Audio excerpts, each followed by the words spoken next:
ছাত্ৰ-ছাত্ৰীসকল আজি আমি চাম দশম শ্ৰেণীৰ গণিতৰ অধ্যায় 7 স্থানাংক জ্যামিতি এই অধ্যায়টোৰ বিষয়ে। স্থানাংক জ্যামিতি জানিব লাগিলে আমি কিছুমান সৰু সৰু কথা জানিব লাগিব আৰু ইয়াতে মই এই সৰু সৰু কথা কেইটা মানে আলোচনা কৰিছো। প্ৰথমে আমি জানিব লাগিব যে স্থানাংক জ্যামিতিত কি আহিব, অক্ষ দুডাল আহিব, x অক্ষ আৰু y অক্ষ। ইয়াতে চাৰিটা চক থাকিব, চক 1, চক 2, চক 3 আৰু চক 4। আৰু এই যোনটো xy এ যোনটো বিন্দুত কটাকটি কৰে সেইটো কোৱা হয় মূল বিন্দু, আৰু মূল বিন্দুক পৰে উচিত কৰা হয়। আৰু ইয়াৰ স্থানাংক 0,0, অৰ্থাৎ স্থানাংক যিকোনো এটা স্থানাংক বুজালে কি হয়, প্ৰথমে এইটো x ৰ মান থাকিব আৰু কিহৰ মান থাকিব, y ৰ মান থাকিব। এইটো হ'ল এটা যিকোনো বিন্দুৰ স্থানাংক। ঠিক আছে, ইয়াতে মই এইটো লিখি দিছো যে এইখন এখন সমতল, এইখনক সমতল বুলি কোৱা হয়। সমতলৰ ওপৰত x আৰু y অক্ষ এই দুটা আছে। এই অধ্যায়ত আমি সমতলত বিন্দু এটাৰ অৱস্থান আৰু দূৰত্ব নিৰ্ণয় কৰিম, অৰ্থাৎ আমি দুটা বিন্দুৰ মাজৰ দূৰত্ব নিৰ্ণয় কৰিম। অৰ্থাৎ ইয়াতে যদি এটা বিন্দু আছে, ইয়াতে এটা বিন্দু আছে আৰু ইয়াতে ধৰা হল এটা বিন্দু আছে, এই দুটা বিন্দুৰ মাজৰ দূৰত্ব কিমান হ'ব সেইটো আমি এই অধ্যায়ৰ জৰিয়তে আলোচনা কৰিম। ইয়াত দুডাল অক্ষ থাকে, x অক্ষ আৰু y অক্ষ। মই কৈছো x আৰু y অক্ষ বুলি কোৱা হয়। y অক্ষৰ পৰা এটা বিন্দুৰ দূৰত্বক ভুজ বোলে বা x স্থানাংক বোলে। তো এই পইণ্টৰ পৰা যদি আমি এই পইণ্টত যিকোনো এটা বিন্দুৰ স্থানাংক লওঁ, এইটোক x স্থানাংক বুলি কোৱা হ'ব। অৰ্থাৎ ইয়াতে অকল x ৰ মান থাকিব, y ৰ মান কি হ'ব, 0 হ'ব। কাৰণ y মান যাব লাগিলে আমি হয়তো ওপৰত যাব লাগিব নাইবাতো তলত যাব লাগিব। তো এই ক্ষেত্ৰত আমি এইটো পাম, স্থানাংকটো কি পাম আমি, x, 0, x, কি পাম আমি 0। তেনেদৰে x অক্ষৰ পৰা এটা বিন্দুৰ দূৰত্বক কটি বোলে বা y স্থানাংক বোলে। অৰ্থাৎ এই বিন্দুৰ পৰা যদি আমি y ইফালে যাওঁ বা এইফালে যাওঁ, তেতিয়াহ'লে যিকোনো এটা y ৰ স্থানাংক পাম। ধৰা হ'ল আমি এটা বিন্দু লৈছো, বিন্দুটো হ'ব কি তেতিয়াহ'লে 0, কি আহিব, y। ইয়াতে y ৰ স্থানাংক আছে, x স্থানাংক কি 0। তো এনেকুৱা নিচিনা হ'লে x অক্ষৰ পৰা y ৰ দূৰত্বটোক, y ৰ যোনটো দূৰত্ব হ'ব সেইটোক কোৱা হ'ব আমাৰ ভুজ। আৰু x অক্ষৰ পৰা, এই x অক্ষৰ পৰা যোনটো y ৰ দূৰত্ব সেইটোক কোৱা হ'ব আমাৰ কটি, বা আমি y স্থানাংক x স্থানাংক বুলি ক'ব পাৰো। ঠিক আছে, মূল বিন্দুৰ স্থানাংক 0,0, এইটো আমাৰ প্ৰয়োজন হ'ব। মূল বিন্দুৰ স্থানাংক এইটো, বিন্দু এটাৰ স্থানাংক 3, 7 মানে x ৰ মান 3 আৰু y ৰ মান 7। তো এটা বিন্দুৰ স্থানাংক এনেকৈ আমি প্ৰথম ব্ৰেকেটৰ মাজত সংখ্যাটো লিখি বিন্দুটো বুজোৱা হয়। আৰু এই বিন্দুটোৰ যোনটো প্ৰথম স্থানাংকৰ প্ৰথম মান সেইটোক x ৰ মান বুলি কোৱা হয়, আৰু যোনটো সেকেন্ড থাকিব সেইটো হ'ব y ৰ মান। অৰ্থাৎ আমি যিকোনো বিন্দু ললে যোনটো প্ৰথম মান হ'ব x ৰ মান বুজাব আৰু সেকেন্ডটোৱে বুজাব y ৰ মান। ঠিক আছে, এতিয়া আমি স্থানাংক জ্যামিতি 7.1 ৰ কেইটামান প্ৰয়োজনীয় সূত্ৰৰ বিষয়ে আলোচনা কৰিম। প্ৰথম সূত্ৰটো px1 y1 আৰু qx2 y2 দুটা বিন্দুৰ মাজৰ দূৰত্ব। অৰ্থাৎ ইয়াতে এটা বিন্দু আছে p আৰু ইয়াতে এটা বিন্দু আছে q। ঠিক আছে, এনেকুৱা যিকোনো দুটা বিন্দুৰ দূৰত্বটো ওলাব লাগিলে, এই দূৰত্বটো ওলাব লাগিলে আমি এই সূত্ৰ ব্যৱহাৰ কৰিম, pq x2 minus x1 whole square plus y2 minus y1 whole square। অৰ্থাৎ x2 এইটো minus x1 এইটো, তেনেদৰে y2 minus কি y1 এইটো সূত্ৰ। তো উদাহৰণত চালে আমি এইটো শুদ্ধকৈ ধৰিব পাৰিম। p 4,3 আৰু q 2,6 দুটা বিন্দুৰ মাজৰ দূৰত্ব।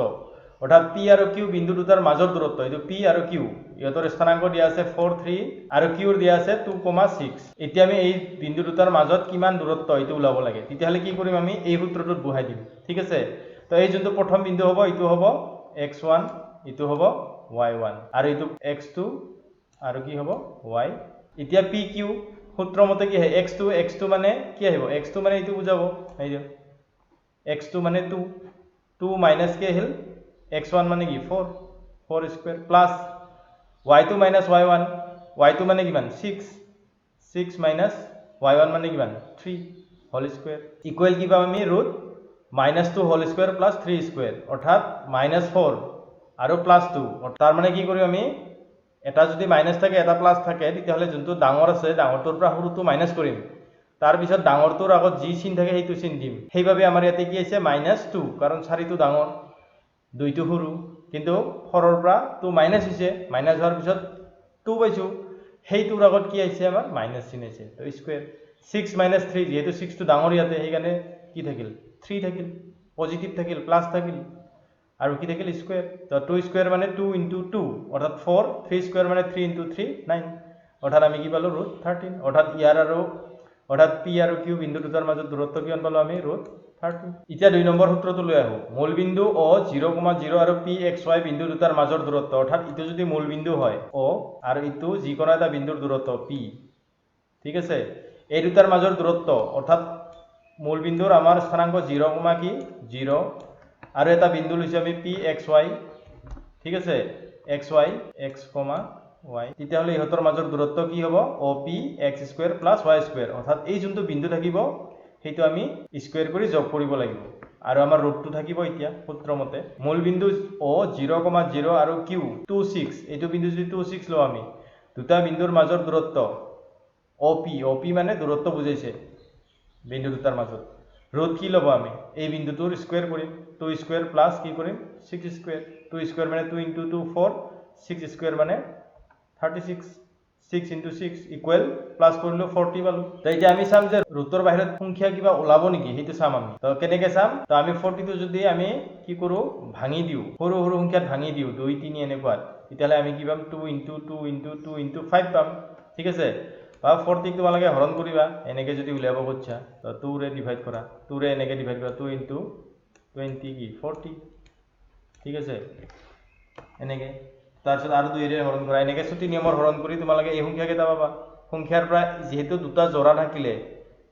সেই জোৰাটোৰ পৰা এটা বাহিৰ হৈ আহে ৰুটটোৰ পৰা তেতিয়াহ'লে 2 বাহিৰ হৈ আহিল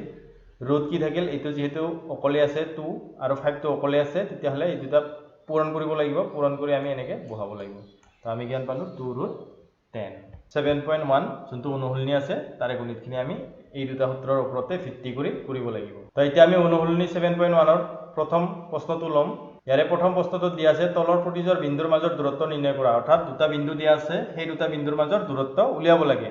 আৰু দূৰত্ব উলিয়াব লাগিলে আমি সেই সূত্ৰটো প্ৰথম যোনটো সূত্ৰ আমি আলোচনা কৰিলো সেই সূত্ৰটো ইয়াতে ব্যৱহাৰ কৰিব লাগিব ইয়াৰে প্ৰথমটো আমাৰ দিয়া আছে 2 3 আৰু 4 1 বিন্দু দুটাৰ মাজৰ দূৰত্ব অৰ্থাৎ এই দুটা বিন্দুৰ মাজৰ দূৰত্ব উলিয়াম তেতিয়াহ'লে আমি সূত্ৰ মতে কি লিখিব লাগিব প্ৰথমে x2 অৰ্থাৎ এইটো x2 মানে 4 মাইনাছ x1 মানে ইয়াতে কিমান 2 4 মাইনাছ কি হ'ল 2 হোল স্কুৱেৰ সূত্ৰ মতে প্লাছ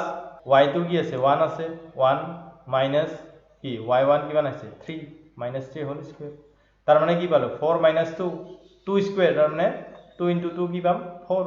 প্লাছ 1 মাইনাছ 3 ইয়াৰ আগতে কোৱাৰ নিচিনাকৈ মই যেতিয়া দুটা সংখ্যা থাকিব প্লাছ আৰু মাইনাছ ইয়াতে মাইনাছ 3 টো মাইনাছ হৈ আছে 1 টো প্লাছ আছে তেতিয়াহ'লে কি কৰিবা ডাঙৰটোৰ পৰা সৰুটো বিয়োগ কৰিবা বিয়োগ কৰি যোনটো ডাঙৰ সংখ্যাটোৰ আগত যি চিন থাকে সেই সংখ্যাটো ব্যৱহাৰ কৰিবা ইয়াতে তাৰ মানে আমি কি পাম -2 whole square 1 minus 3 whole square তো 1 ৰ 3 ৰ পৰা 1 মাইনাছ গ'ল মাইনাছ গৈ কি থাকিল 2 থাকিল কিন্তু আমি চিনটো কি ল'ম মাইনাছ চিন ল'ম 2 স্কুৱেৰ তাৰ মানে কি 2 × 2 কি পাম আমি 4 যদি মাইনাছ চিনৰ ওপৰত যুগ্ম সংখ্যা থাকে মাইনাছটো কি হৈ যায় গুচি যায় তো আমি কি পালো 4 4 + 4 কি পাম আমি 8 এইটোক যদি হৰণ কৰো আমি কি পাম 2 × 2 × কি পাম 3টা 2 পাম 3টা 2 ৰে দুটাৰ পৰা এটা বাহিৰ আহি যাব এনেকৈ আৰু এটা এনেকৈ ৰুটৰ ভিতৰত সোমাই থাকিব ৰুটটো হিচাপত আৰু এককটো আমি লিখিব লাগে যেহেতু সেন্টিমিটাৰ মিটাৰ এনেকৈ একো দিয়া হোৱা নাই সেইকাৰণে আমি শেষত এটা কি লিখি দিম ইয়াতে একক বুলি লিখি দিম ঠিক আছে ঠিক আছে 2 নম্বৰটো একে -5 7 আৰু -1,3 ৰ মাজৰ দূৰত্ব ঠিক আছে -1 x2 ইটো -1 প্ৰথমে লিখিছো সূত্ৰ মতে কি আহিব মাইনাছ আহিব মাইনাছ আহি আমি কি লিখিম x1 x1 ত কি আছে -5 তো ব্ৰেকেটটো আমি দি প্লাই -5 লিখিলো whole square plus y2 3 minus y1 কি আছে 7 হোল স্কুৱেৰ তো এতিয়া -1 -5 ইটো মানে কি হ'ব ইটো মানে -1 মাইনাছ ইনটু মাইনাছ কি পাম +5 ইটো পাম তেতিয়াহ'লে 5 - 1 কি পাম 4 স্কুৱেৰ এইটো স্কুৱেৰ আছে ওপৰত তেতিয়াহ'লে কি পাম আমি 4 স্কুৱেৰ মানে 4 × 4 কি 16 ঠিক একেদৰে 3 - 7 অৰ্থাৎ প্ৰথমে 7 ৰ পৰা 3 মাইনাছ কৰা কি পাবা 4 তা আগত কি চিন আহিব মাইনাছ চিন আৰু কি থাকিব স্কুৱেৰ তো স্কুৱেৰ থাকিলে মই কৈছো যে যুগ্ম সংখ্যা যদি থাকে ইয়াৰে ওপৰত তেতিয়াহ'লে এই মাইনাছটো গুচি যায় তেতিয়াহ'লে কি পাম আমি 16 + 16 কি হ'ব 32 আৰু 32 ক আমি বৰ্গমূলত আনিলে বা 32 ক আমি যদি সৰু সংখ্যাৰে হৰণ কৰি পেলাই উলিয়াও তেতিয়াহ'লে আমি কি পাম 4√2 একক ইয়াতে এতিয়া আমাক সংখ্যাৰ ঠাইত এলফাবেট দিছে ঠিক আছে a b আছে আৰু -a আৰু -b আছে তো ইহঁতৰ মাজত দূৰত্ব উলালে আমি কি কৰিম প্ৰথমে এইটো ল'ম ৰুটৰ ভিতৰত -a সূত্ৰ মতে আহিব ইয়াতে কি আছে a, ঠিক আছে, হোল স্কোয়ার হল প্লাস y2 মানে মাইনাস b হ'ব, মাইনাস কি আহিব y1 মানে ইয়াতে b আছে b হোল স্কোয়ার, ঠিক আছে। এতিয়া মাইনাছে যদি দুটা সংখ্যাৰ আগত মাইনাস থাকে তেতিয়াহ'লে সংখ্যা দুটা প্লাস হ'ব আৰু চিনটো কি আহিব মাইনাস আহিব, তাৰ মানে কি হ'ব মাইনাস a আৰু a, তাৰ মানে কি হ'ল দুটা a লগ হ'ল 2a whole square plus minus b দুটাৰ আগত মাইনাস আছে তাৰ মানে মাইনাস হ'ব, কেইটা b আছে 2, তেতিয়াহ'লে 2b হোল স্কোয়ার, ঠিক আছে। এতিয়া যেহেতু মাইনাসৰ ওপৰত স্কোয়ার আছে তেতিয়াহ'লে স্কোয়ার থাকিলে কি হয় মাইনাসটো গুচি যায়, 2 স্কোয়ার মানে কি পাম 4, a স্কোয়ার মানে কি আহিব a স্কোয়ার প্লাস একেদৰে 4b স্কোয়াৰ, এই দুটাৰ পৰা যেহেতু প্লাস চিনৰ ইয়াতো 4 আছে ইফালে আৰু প্লাস চিনৰ ইফালেও 4 আছে, 4টো আমি কমন কৰি বাহিৰত লৈ ললো, কমন লৈ ললো, লোৱাৰ লগে লগে কি থাকিল a স্কোয়াৰ প্লাস কি থাকিল b স্কোয়াৰ, তো 4ৰ বৰ্গমূল কি 2, 2টো বাহিৰ আহি গ'ল, ভিতৰত কি থাকিল a square plus b square, এইটো হ'ল আমাৰ 3 নম্বৰৰ এনসাৰ।